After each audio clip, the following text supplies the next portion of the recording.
Welcome to our first video cast, Jamie. We're going to be taking a couple of minutes to dive into one of the concepts that we explored in our book, The Dayton Experiment.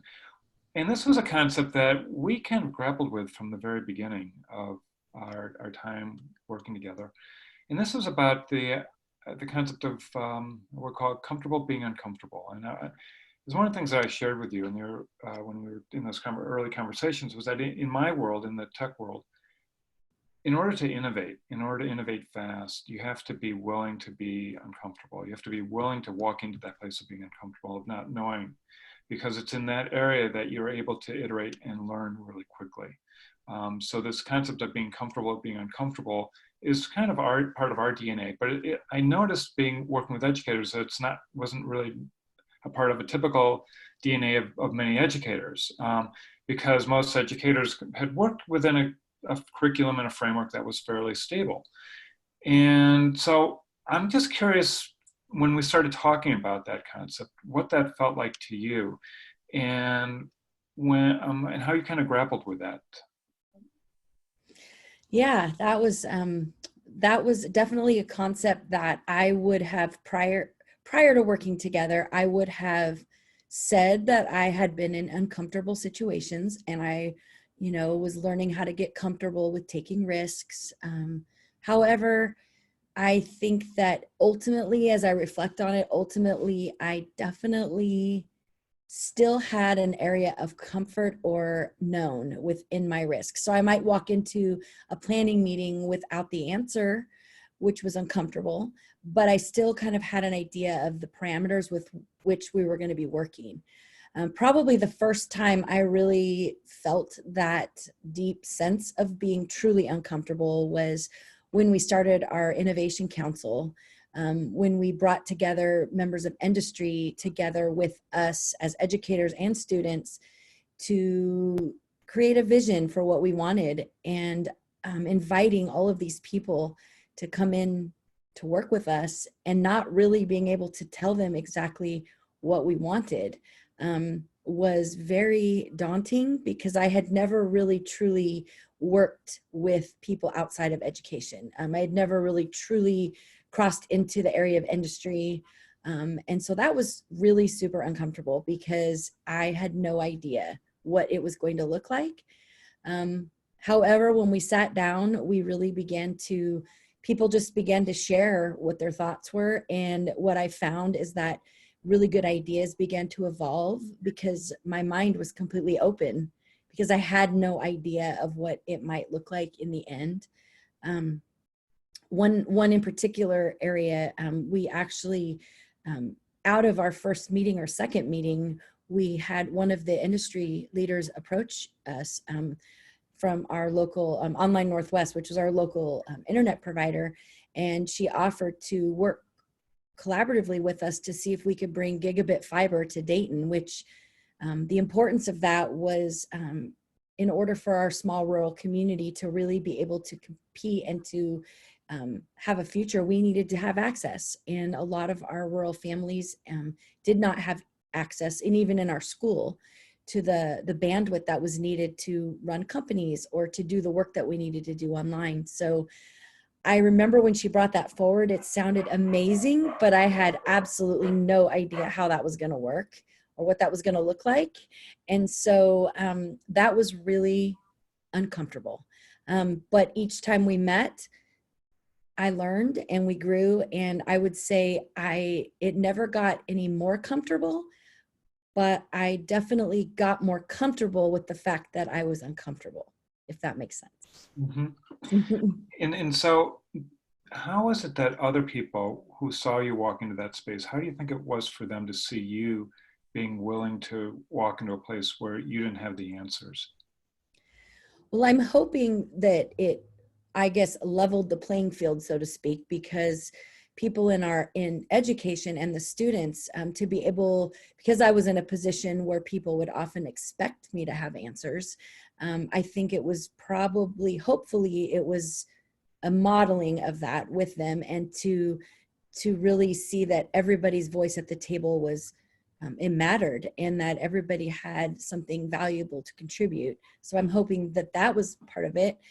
Also, just to know that it's one thing to talk about it, but when you're actually living it and being really, letting other people into how this feels. And I hope that they know that I'm willing to walk into those places of discomfort, not only just talk about it. And I would say as time went on, it really helped because I had extreme empathy for people when they were in that space. If they were trying something new in their classroom, or if there was an idea that they had that they didn't really know what the outcome would be, it was like I could walk into that space with them and ensure them that together we will find a solution.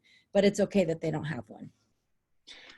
And so when you were challenging the rest of your team, the other teachers, to also walk into that place where of the unknown, where failure was part of the process. In fact, it was an essential part of the learning process.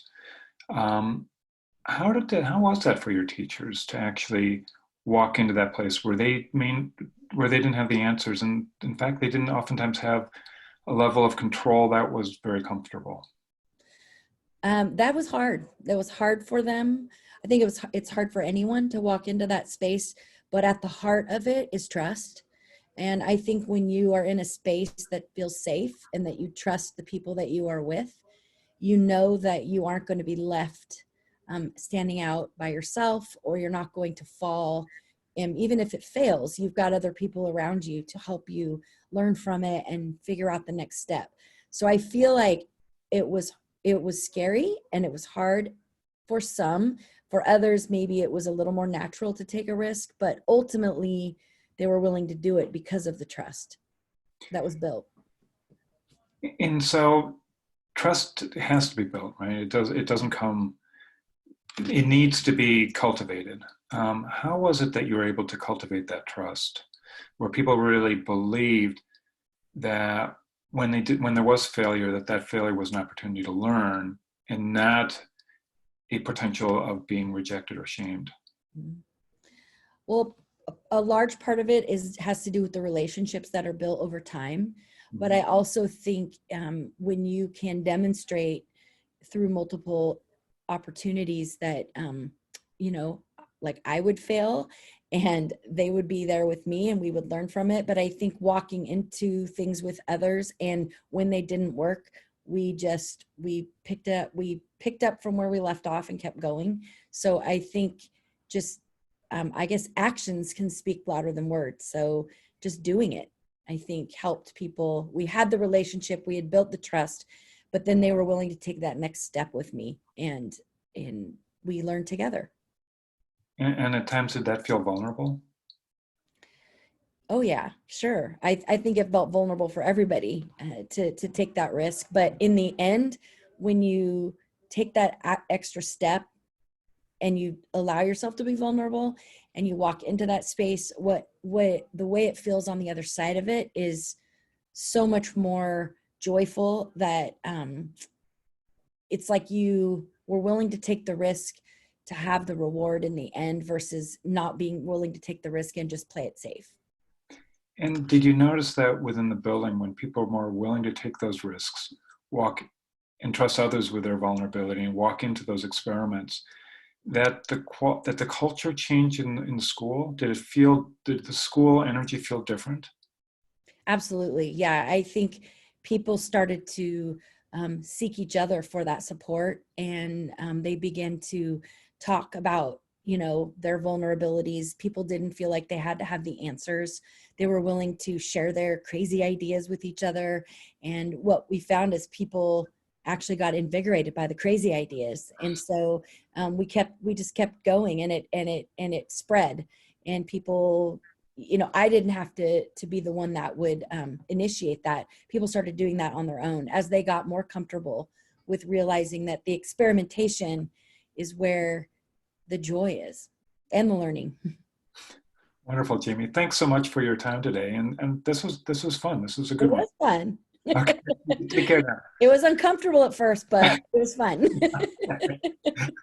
Okay, talk to you soon. Okay, bye-bye.